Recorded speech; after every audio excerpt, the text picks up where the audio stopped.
સ્વામિનારાયણ હરે.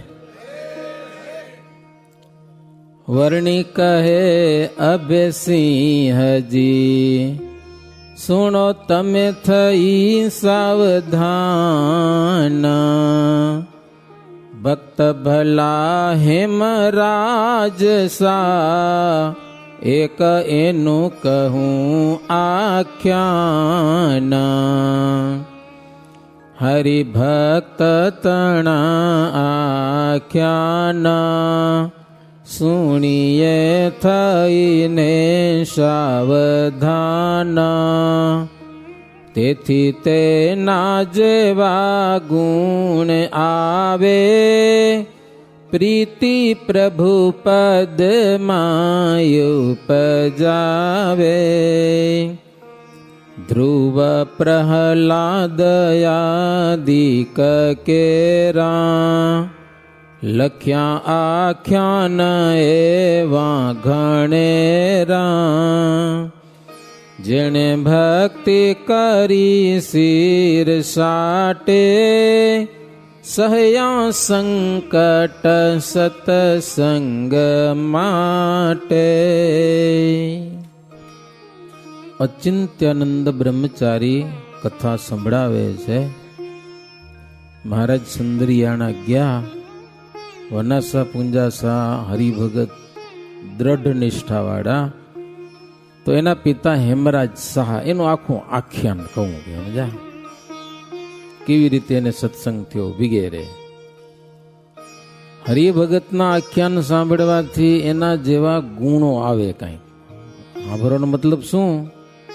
એમાં નિષ્ઠા એને જેટલી ભલે ના આવે, પણ અમુક અંશે એની વાતો સાંભળવાથી આપણામાં નિષ્ઠા આવે.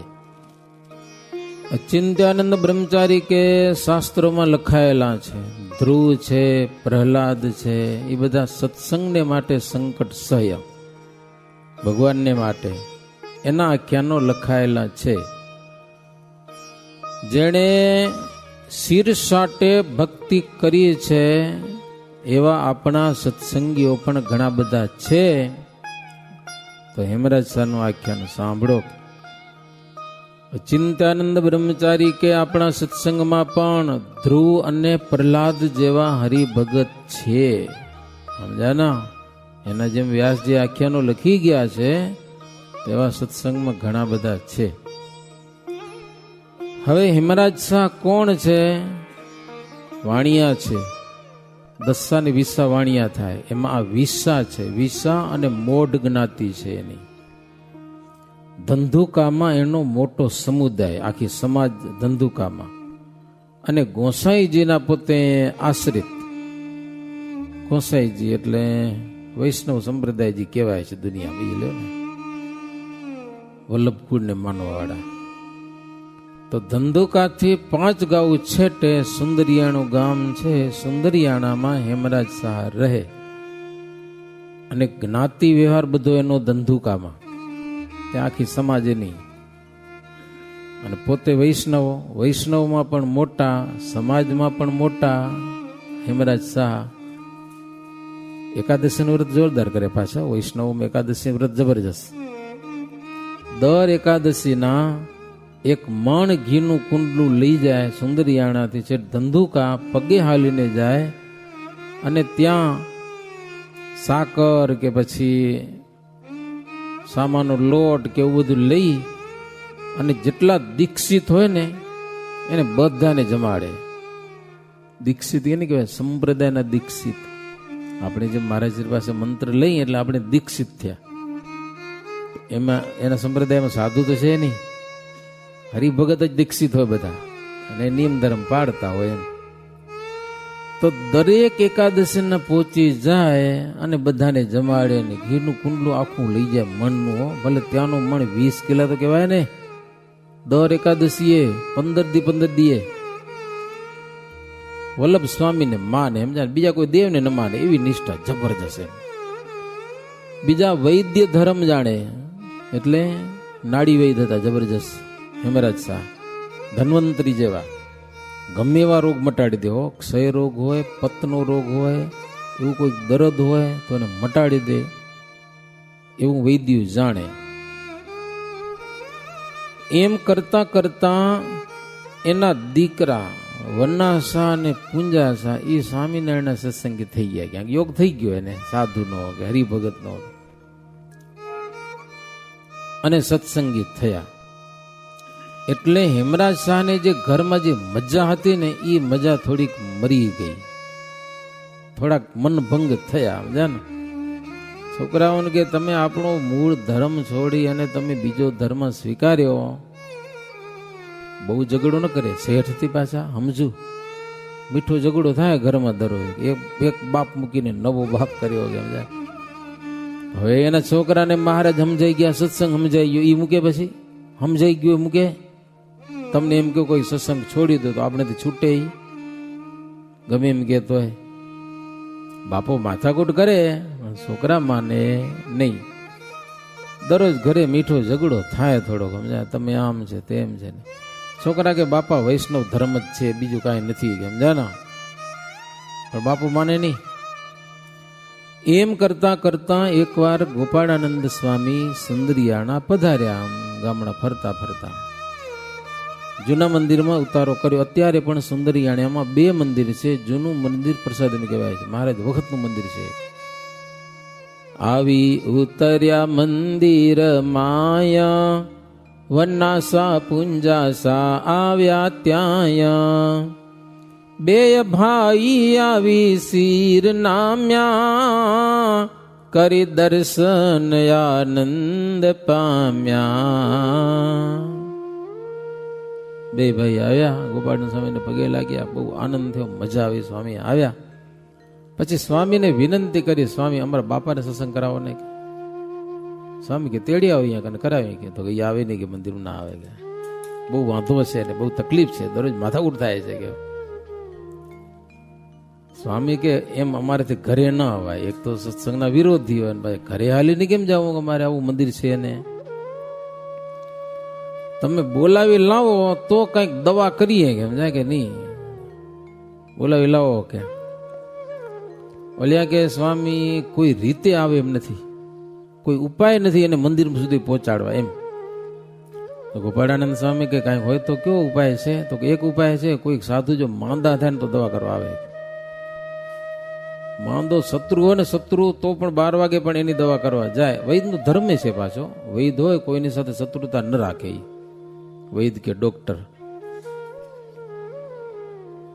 જો કોઈક બીમાર થાય તોય નાડી જોવા આવશે, કે નાડી જોવાના શોખીન છે અને ગમે એવું દર્દ પારખેવાય. કે તો ગોપાળાનંદ સ્વામી કે તો પછી આપણે માંદા થઈ કે માંદું કે થવાની વસ્તુ હે?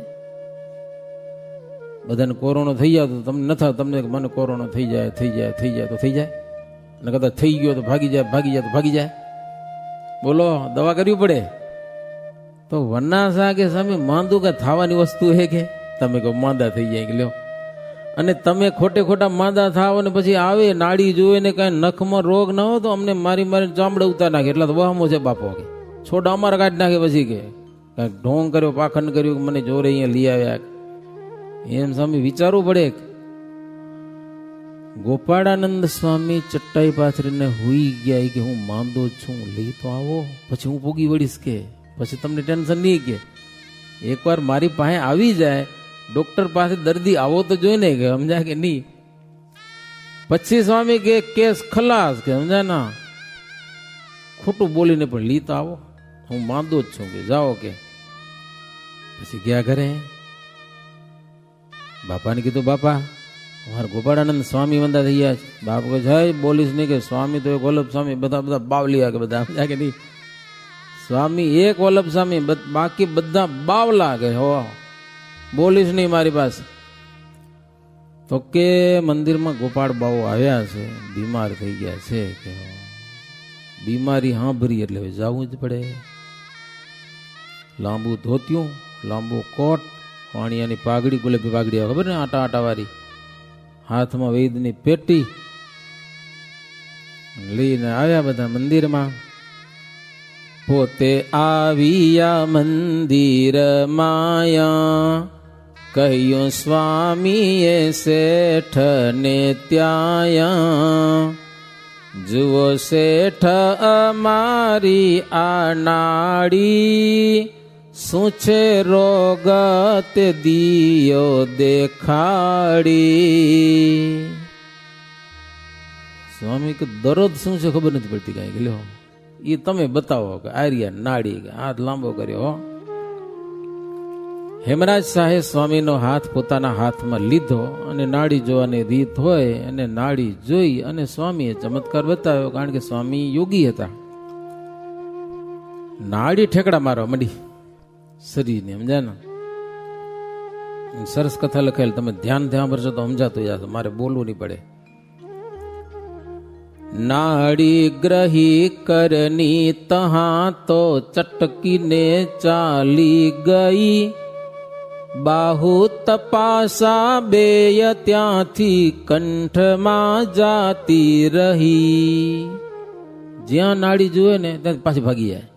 અહીંયા જુએ બે થડકા મારે, ભાગી જાય કંઠમાં. અહીંયા જુએ બે થડકા મારે તો એ બંધ થઈ જાય. અહીંયા જુએ તો બે થડકા મારે, નાડી ગાયબ થઈ જાય, ભાગી જાય, બીજો ધડાકો જ ન મારે. હો પગની વિલોકી પ્રીત શું તે સબકી ગઈ સાથળ વિશે, સાથળ વિશે બહુ શોધતા તો ક્યાંય નાડી ના દિશે. નાડી વહી દિશે, આ નાડી હાલતી નથી શરીરમાં ક્યાંય. ગોતી ગોતીને થાકી પડ્યા, બે થડકા મારીને બંધ થઈ જાય. પછી તો કાનનું મૂળ છે ત્યાં જોવાની સિસ્ટમ હશે. અહીંયા એક છે બે નાડીઓ, સમજાય કે નહીં? આમ તમે આમ દબાવજો, અહીંયા કને આમ બે જગ્યા છે, તમને કંઈક ગળામાં કંઈક આવતું લાગશે. અને લગભગ બધી બીમારી અમારી સિડનીમાં એક યુવાન કે સ્વામી દરરોજ અહીંયા દબાવવાનું, કે કોઈ જાતની બીમારી નહીં આવે, લ્યો અહીંયા કંઈક દબાવવાનું આવે છે, ત્યાં તમને કાંઈક થશે. તો એ બે થડકા મારીને નાડી ભાગી જઈ. પછી બધી નાડીઓ હૃદયમાંથી આવે છે, બરાબર. હૃદયમાં એને કોણ રાખીને જોયું કે આ મશીન હાલ્યું કે એ બંધ થઈ ગયું. તો એ બે ધડાકા મારીને ધબકારો બંધ. હવે શું કરવું? હવે તો બીક લાગી, કેસ ખલાસ થઈ ગયો. એમ ડોક્ટરના હાથમાં માણ મરી જાય તો ડોક્ટરને થોડોક ડર તો લાગે ને. ધબકારો બંધ. એટલે પછી ગોપાળાનંદ સ્વામી જાણ્યું કે હવે બાપો મુજાણા છે કે. ગોપાળાનંદ સ્વામી કે કેમ શેઠ, નાડી હાથમાં નથી આવતી? તો અહીં ઓને આશ્ચર્ય થયું કે જેના હૃદયનો ધબકારો બંધ છે અને મારી સાથે આરામથી વાતો કરે છે, આ કૃષ્ણ નહીં તો બીજા કોણ? કે લ્યો હેમરાજ શાહ ઉભા થઈ ગયા, દંડવત કરવા માંડ્યા, મને સાક્ષાત શ્રી કૃષ્ણ મળી ગયા. ગોપાળાનંદ સ્વામી ભૂલો પડીશ નહીં, સજાનંદ સ્વામી કૃષ્ણ, હું તો એનો સાધુ છું, મારા જેવા 2000 સાધુ છે. કે લ્યો મારી એકની ક્યાં વાત કરો? આ સાંભળતા હેમરાજ શાહને એમ થયું કે આવું યોગેશ્વર તો સાક્ષાત શ્રી કૃષ્ણમાં હોય. જ્યારે આવું યોગેશ્વર્ય જેના આશ્રિતોમાં છે એ ભગવાન ન હોય તો બીજા કોણ હોય? કે સમજાને. સજાનંદ સ્વામી કોણ છે, કેવા છે એ માથાકૂટ નહીં. એનો આશ્રિત એક સાધુમાં આટલો પાવર છે તો એનો ભગવાન તો જેનું ભજન કરે છે તો ભગવાન જ હોય. કે પછી તો નમી ગયા, ગોપાળન સ્વામીના ચરણમાં પડી ગયા. આવી કડાવો જોગની શ્રી કૃષ્ણ તે જાણે સહી, સ્વામી સ્વયં ભગવાન છો એમાં કશો સંશય નહીં. તમે સાક્ષાત ભગવાન છો, હવે મને સંશય નથી રહ્યો. કે ગોપાળાનંદ સ્વામી કે શેઠ, સજાનંદ સ્વામીનો શરણો સ્વીકારો, એમાં મજા આવશે. કે સમજા ને, બહુ સુખ આપશે, બહુ આનંદ થશે. એમાં સદગુરુનો સંગ થયો, જાણ્યા શ્રીજીને સંશય ગયો. જેમાં વરસાદ જોગે જરૂરા, અવની માહી ઉગે અંકુર. એક મુમુક્ષુ જીવાત્માને સદગુરુનો યોગ થઈ ગયો. બી પડ્યા હોય જમીનમાં, વરસાદ આવે ને એ કેવા ઉગી નીકળે, એમાં બીજને પાણી મળી ગયું સદગુરુનું, ભગવાનની ઓળખાણ થઈ. એક અક્ષરધામના મુક્તો છે એવું લખ્યું. હેમરાજ શાહ છે એક મુક્ત છે, પણ પાણી મળ્યું નથી એટલે ઉગે કેમ? પાણી મળ્યું, યોગ થયો. ભક્તિ કરવા માટે જ અવતાર ધારણ કર્યો, તો એને સમજતા બહુ વાર ન લાગે, એને સમજાવવા ન પડે. આટલું જોયું ને માની જ લીધું બસ. પછી તો ઉત્તમ અંગ બંધાયું સત્સંગ કરવામાં, બહુ દ્રઢ સત્સંગ, એવો શિર સાટે સત્સંગ રાખ્યો. સગાવાલાએ બહુ માથાકૂટ કરી સત્સંગ છોડાવવાની. કાગળ લખ્યો, કાગળ, સગાવાલા તમે બહુ ખોટું કર્યું, બાપ દાદાનો વૈષ્ણવ ધર્મ એ તમે તજી દીધો, કે લ્યો બાપ દાદાનો ધર્મ તમે છોડ્યો. હેમરાજ શાહનો ઉત્તર લખ્યો, મેં વૈષ્ણવ ધર્મ છોડ્યો નથી. કે સજાનંદ સ્વામી છે, વિષ્ણુનો અવતાર છે, હું એનો શિષ્ય થયો, વૈષ્ણવ ધર્મ છોડ્યો કેમ કહેવાય? વૈષ્ણવ ધર્મ જ છે કે હું તેનો દાસ થયેલો છું, માટે પાકો વૈષ્ણવ છું. કે લ્યો હા, વૈષ્ણવ પણ આમ તમે નથી કાઢી શકો. હેમરાજ શાહ કાગળમાં આખી સમાજને લખી નાખ્યું કે જ્યારે વિઠ્ઠલનાથજી થયા ત્યારે મોઢ બધા વાણિયાઓ એના શિષ્ય થયા. એનાથી એના ગુરુ હતા કોઈ પહેલા, એને મૂકીને આના શું કેમ થયા? એના બાપ દાદાના ગુરુ હતા, બાપ દાદાનો ધર્મ હતો. વિઠ્ઠલનાથજીના થયા તે બાપાનું મૂકીને થયા હશે ને, તો એમ હું બાપાનું મૂકીને સ્વામિનારાયણનો થયો, તો હું ખોટું કર્યું? ગયેલો તમે બધા મૂક્યા છે તમારા બાપ દાદાનો ધર્મ અને વિઠ્ઠલનાથજીને સ્વીકાર્યા, એમ મેં સ્વામિનારાયણને સ્વીકાર્યા છે. આવા ખોટા કાગળ લખતા નહીં સમાજ તરફથી, કે નિમેળ પડે કે એટલે ચોખ્ખું લખી નાખ્યું.